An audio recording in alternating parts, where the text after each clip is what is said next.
When you want to lead from the front, the first thing anybody should possess is a knowledge base, especially in the field of education.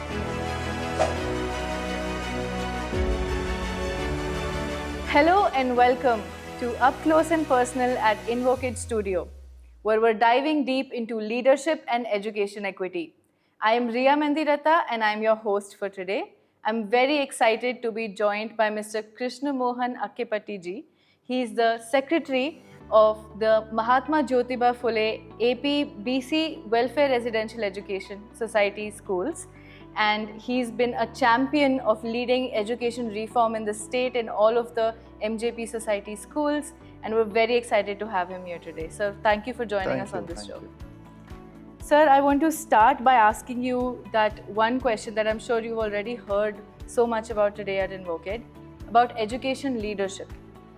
We as NGOs had started long time back by working directly with teachers and students and working on infrastructure, but we've come a long way from understanding the potential of working with education leadership, empowering them. So what would you have to say about the importance of education leadership when you were working for education impact? Any leadership question, the question of any leadership basically comes from being able to lead from the front. So when you want to lead from the front, the first thing anybody should possess is a knowledge base. So especially in the field of education, I think those who are involved in education, they need to have a knowledge base.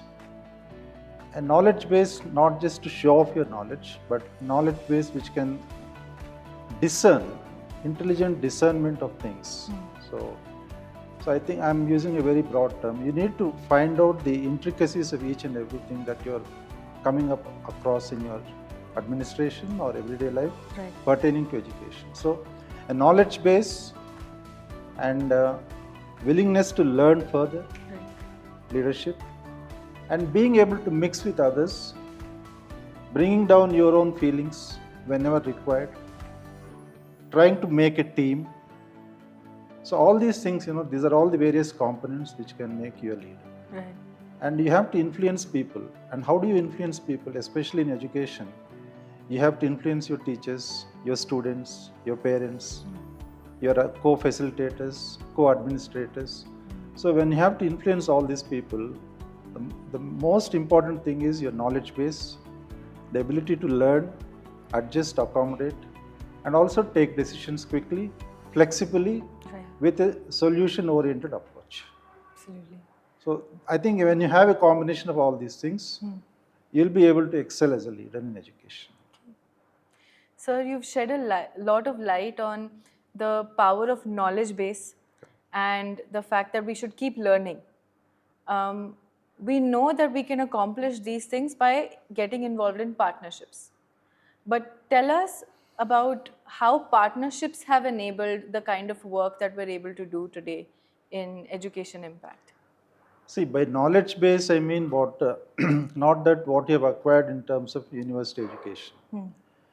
Your university education must have happened 20 years ago, 10 years ago, long back.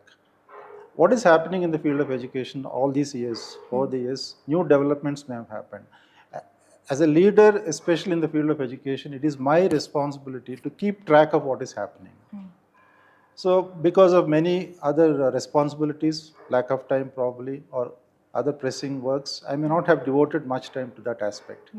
What NGOs or others like partners like you, or Mantra for example, or anybody, they bring to the table is, they're able to bring the fresh insights on new avenues of knowledge, new ways of tackling problems.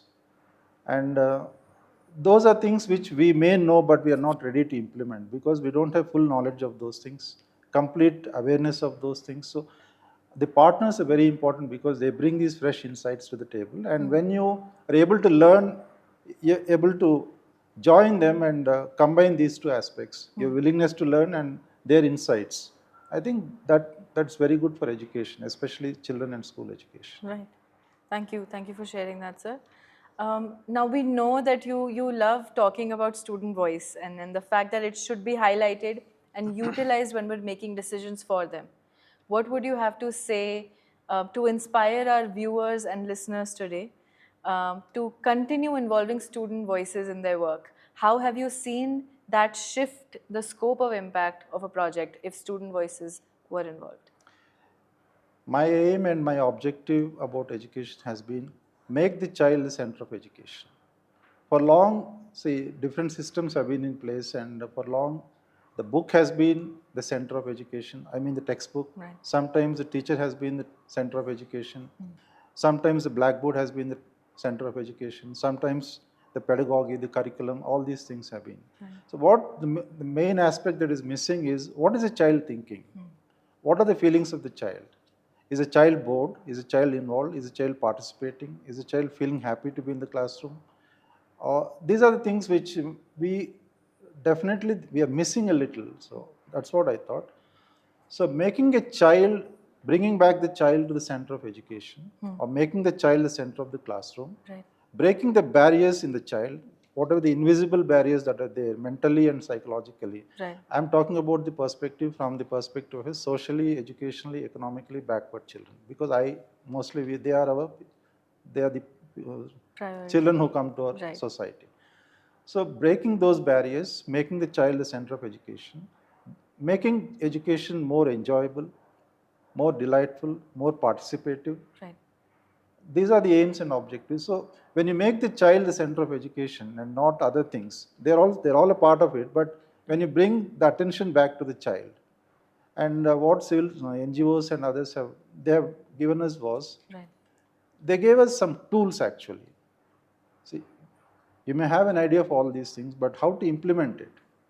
Implementation aspect is very important, and when you start implementing, you need some tools which can be used ready-made in the classroom. Right. So we have bridge courses, we have project-based learning, we have parent-teachers meetings, and when you combine all these things, the child, now we have very clear evidence from MJP society that all these interventions are in fact working very well. The children are feeling more happy, Right. they're less inhibitive, they're coming out more, talking more, communicating freely, Right. and there's an overall growth in their potential, learning potential. Yes. So I think that's wonderful news for us. Fantastic. You already touched on it a little bit, but I want to learn from you. So you're a person who's very open to working in partnerships with other CSOs, NGOs. What is one message you'd like to give to them that will help you partner with them better or improve that relationship? Or what is the attitude to have when approaching, say, a government with a solution? Is there something that you'd like to say to CSOs? Working with government is not difficult at all. See, working with government, I think you need to give them a concrete plan first, a plan which can be used for at least a few months. And then not every government official is expecting money from NGOs, money in the sense donorship or material or whatever. Right. So there are many areas in which NGOs can work where there's very little need for money, Right. mostly like career building, communication skills, soft skills, awareness for girls, Right. bringing up the voice of girls, talking to them, hygiene, all these matters are very important. So I think NGOs can concentrate on various aspects, not just thinking about mobilizing resources, they can even touch upon those things which are essential for the child basically.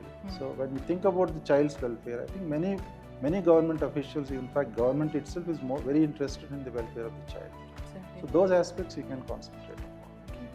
Thank you so much, sir.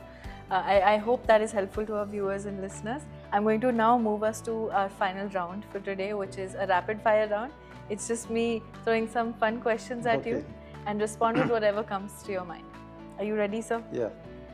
So if you were a superhero, what would be your superpower?